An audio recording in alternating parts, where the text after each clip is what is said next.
I'm Kent, a 31-year-old office worker. I have an older brother, Steve, who's 7 years older. Growing up, our parents were always busy, so Steve was the one who took care of me. He adored me as his younger brother and always put me first. But he wasn't just about pampering. He knew when to be strict. As a result, I completely became a big brother's boy.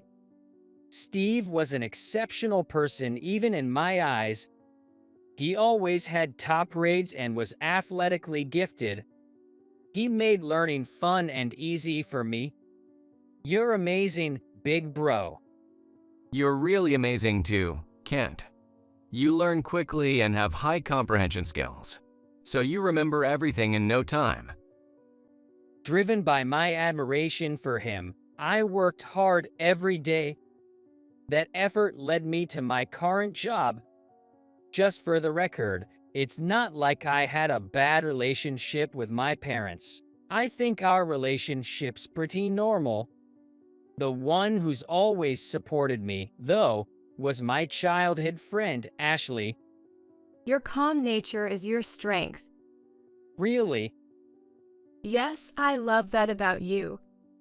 whenever I was worried or lacked confidence, she noticed and comforted me.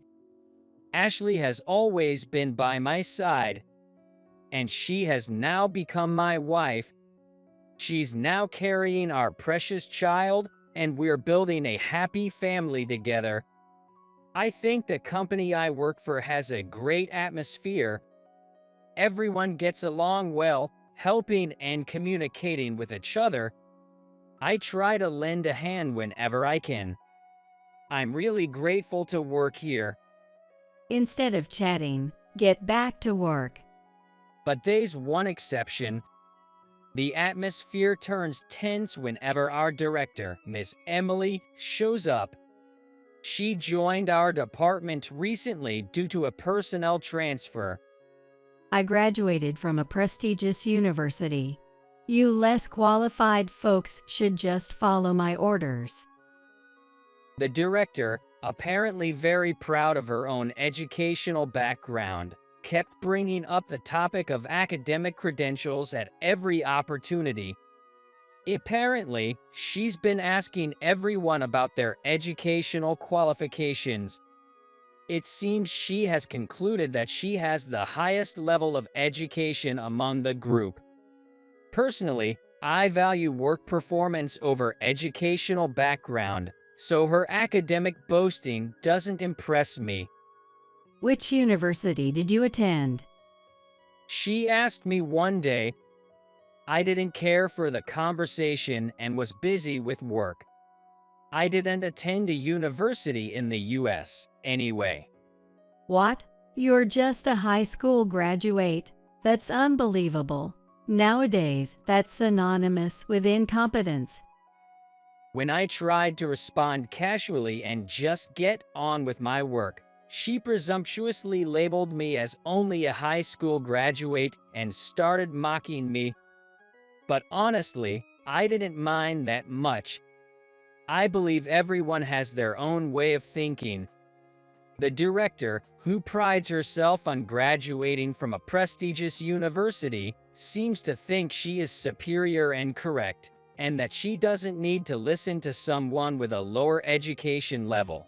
Once she labeled me as a high school graduate, she never listened to anything I said. If all she does is mock me, I just have to ignore her. Hey, you with a low education, get this job done by tomorrow. What? Isn't this your task, director? Also, isn't the deadline for this job supposed to be next week? You're incompetent. Just do as I say. I was troubled by her assigning me her work and harassing me. Thankfully, my colleagues helped me out, but her presence turned the department's atmosphere sour. Kent, are you okay? You look tired. As soon as I got home and sighed, Ashley approached me. She works at the same company as me, but she's currently on maternity leave and unaware of the current situation at the office. I wish she would focus on preparing for the baby, but I ended up venting a little. Actually, I'm being targeted by someone difficult at work, and she's dumping her tasks on me. That sounds tough. Can you tell me more about it? Taking comfort in her gentle manner, I ended up telling her almost everything about the new director. Little did I know that this conversation would be passed on to someone else. Kent, can I have a word? Sure, go ahead. One day at work, my brother Steve, who works in a different department, approached me. Both my brother and I have moved out of our family home, and since we work in different departments and hold different positions at the same company, we rarely have a chance to talk. However, given that we frequently keep in touch, I was puzzled as to why he chose this particular moment to speak to me. I heard from Ashley.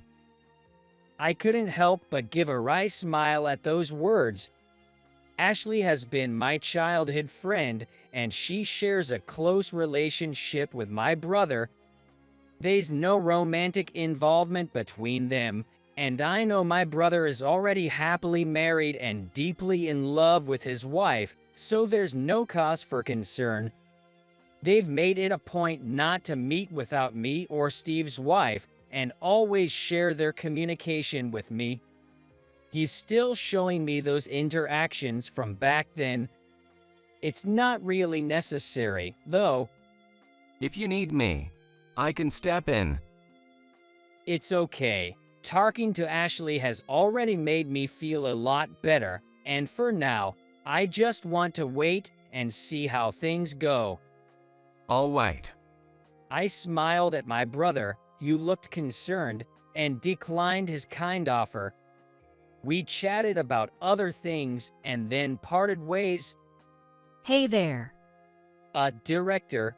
Why are you an incompetent, friendly with Steve? Suddenly, out of nowhere, the director confronted me. I wonder if she is close to Steve. They must be almost 10 years apart. You shouldn't be talking so casually to someone like him. Stay away from Steve from now on.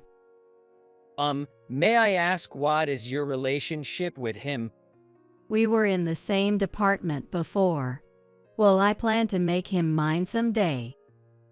Hearing those words, I couldn't help but be shocked and wide-eyed.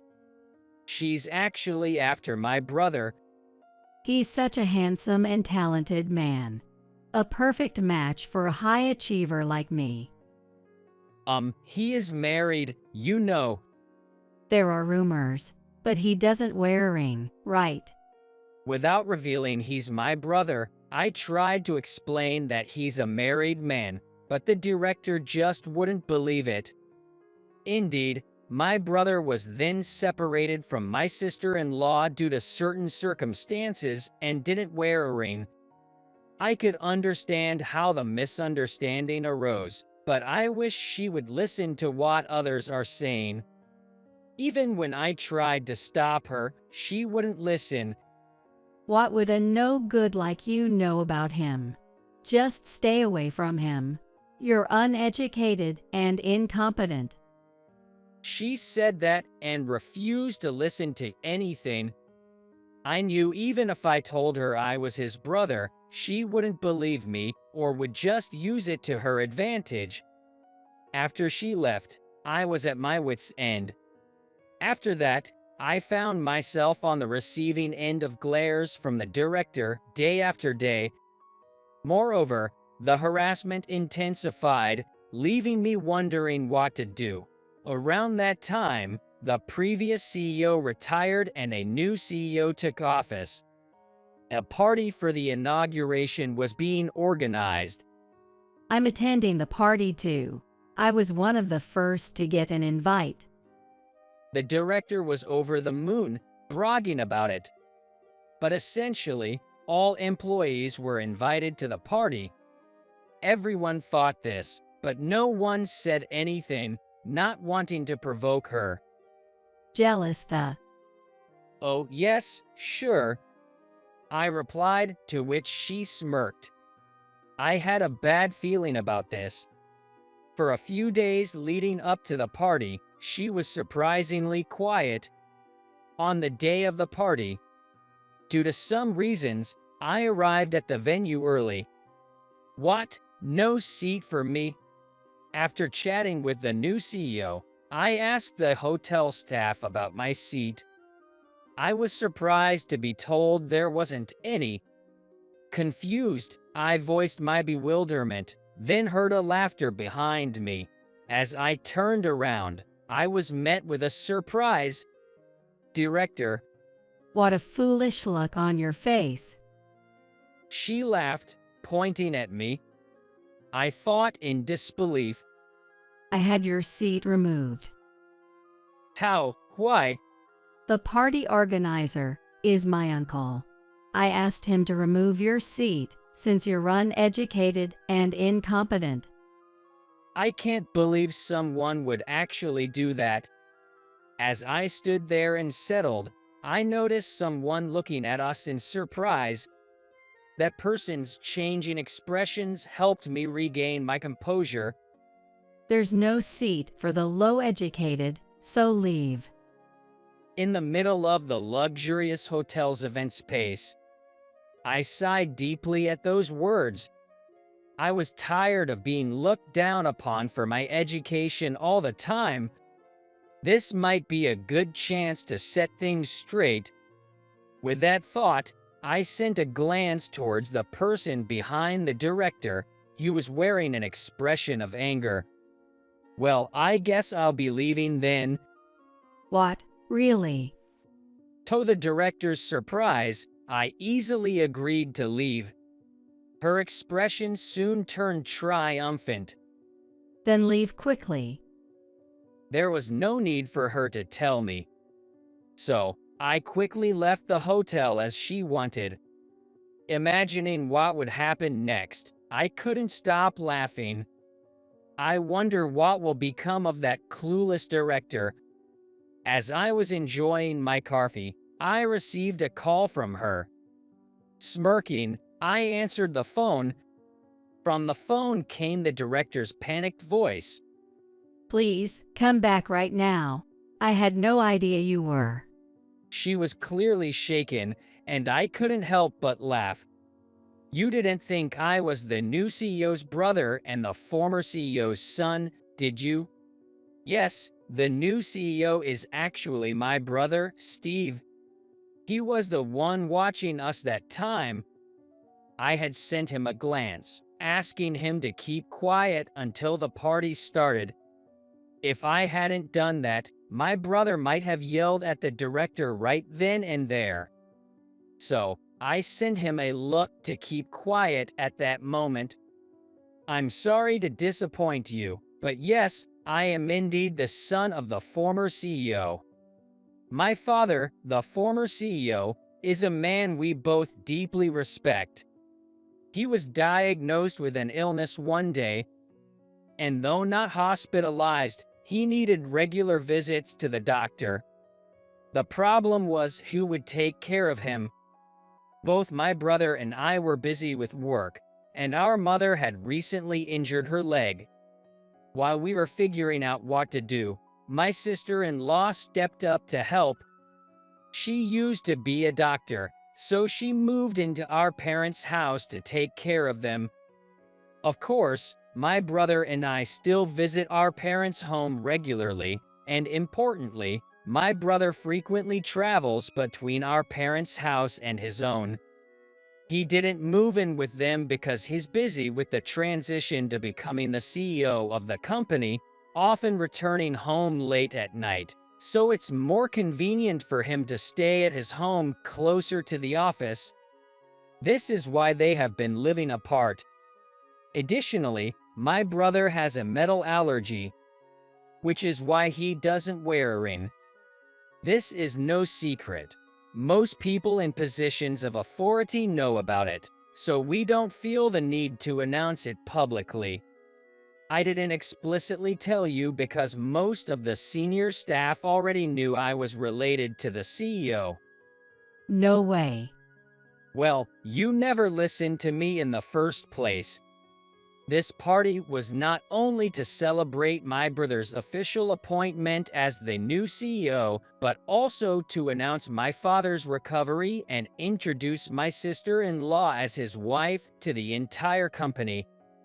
At that event, I was supposed to be introduced as the brother and the future right-hand man of the new CEO.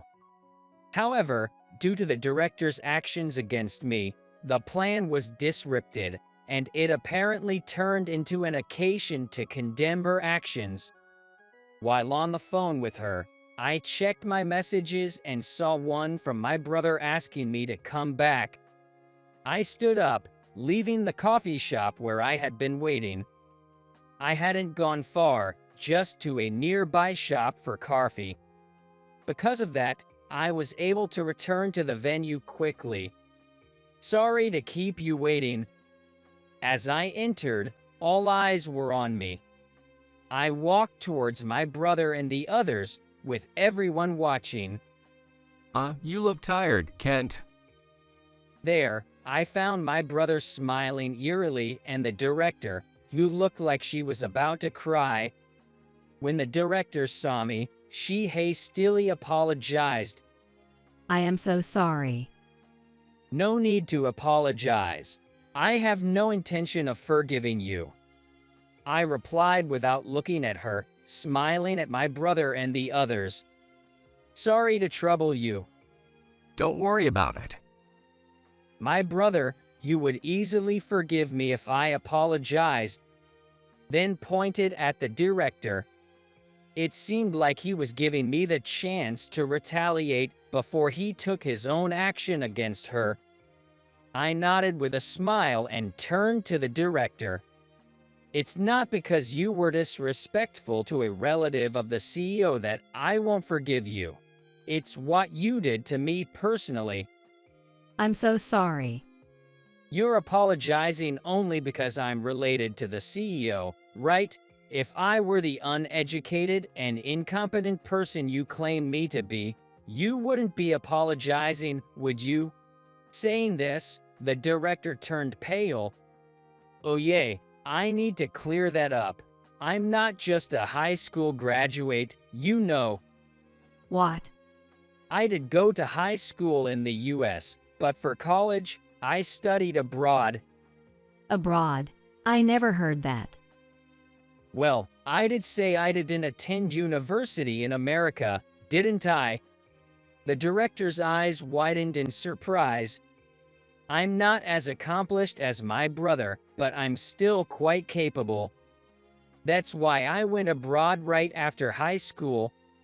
Well, I don't brag about my education like someone I know. How can this be? An uneducated and incompetent person.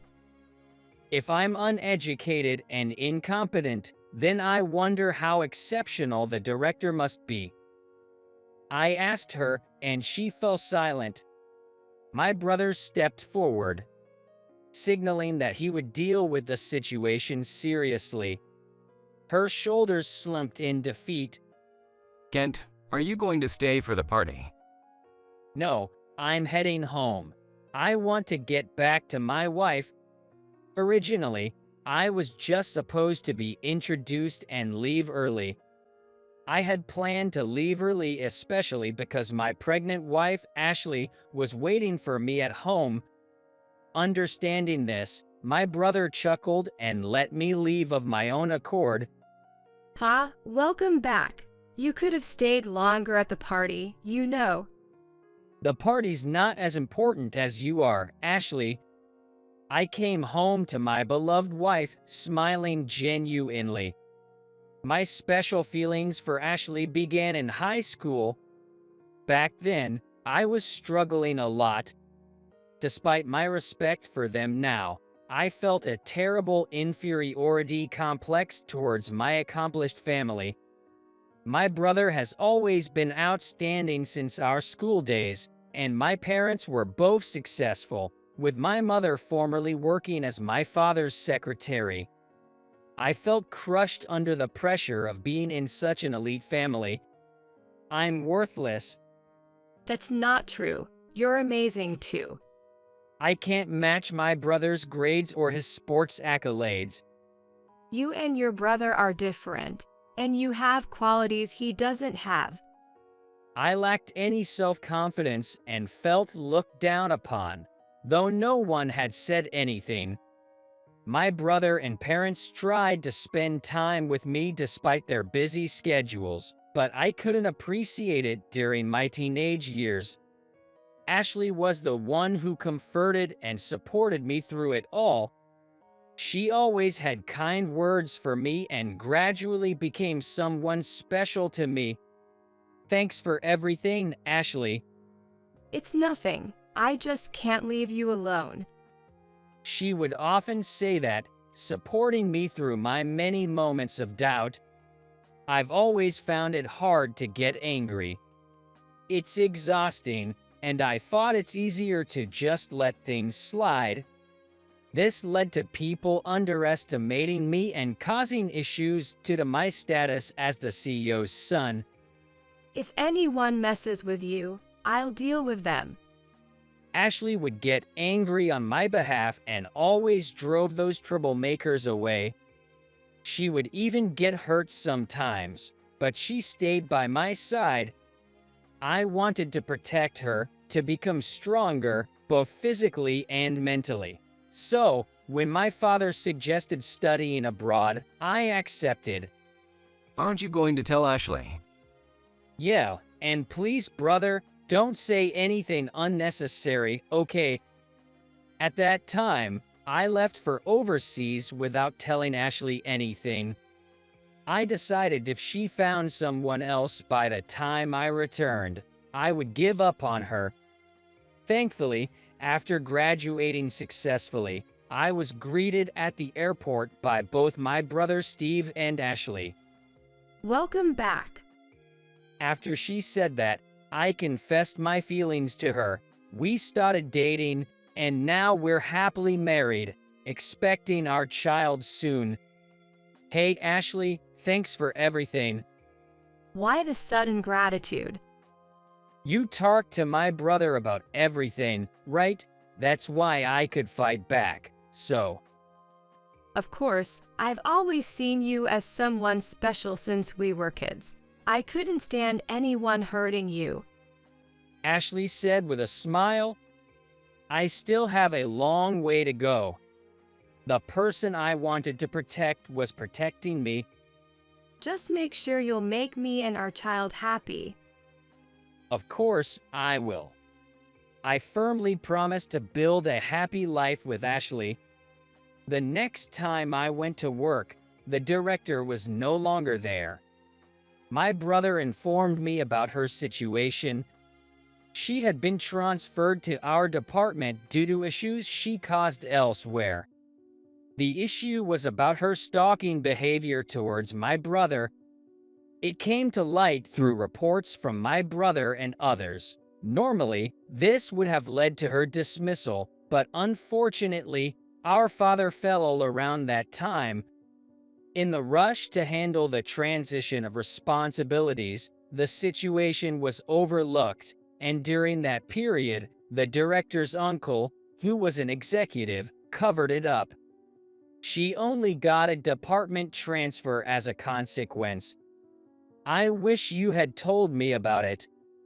I didn't want to worry you. You've always been calm and don't attack others, but that makes you worry more.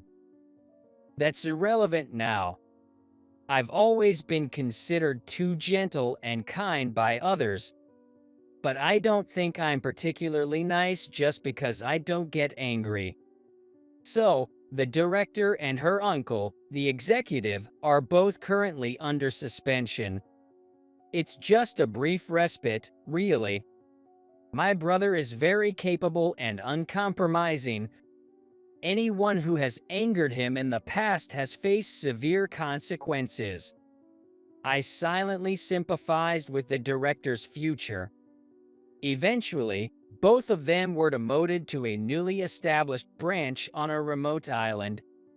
They're stationed on a remote island with surveillance, so there's no escaping. Their primary job is essentially sorting emails coming from the main office. Other than that, there's basically no work or entertainment. However, they have to work there as a form of compensation for the trouble they caused us. I wonder how much stress they're under now. With these thoughts, I continued my work. Following this incident, I was appointed as the new director. I had already been handling most of the director's work, so the transition was smooth. Keep up the good work and climb the ranks. I need you as my right-hand man eventually. In response to his expectations, I'm continually improving myself. Years later, Ashley and I now have 2 children. My brother doesn't have any kids of his own, but he adores ours. Choose your own path. You don't have to go to college. Studying abroad is also an option, but always be considerate of others. Education isn't everything. Make sure you look at the people you meet closely to know who they truly are. That's how I teach my children. Their future path is uncertain, and they might face struggles like I did, but Ashley and I will always be there to support them.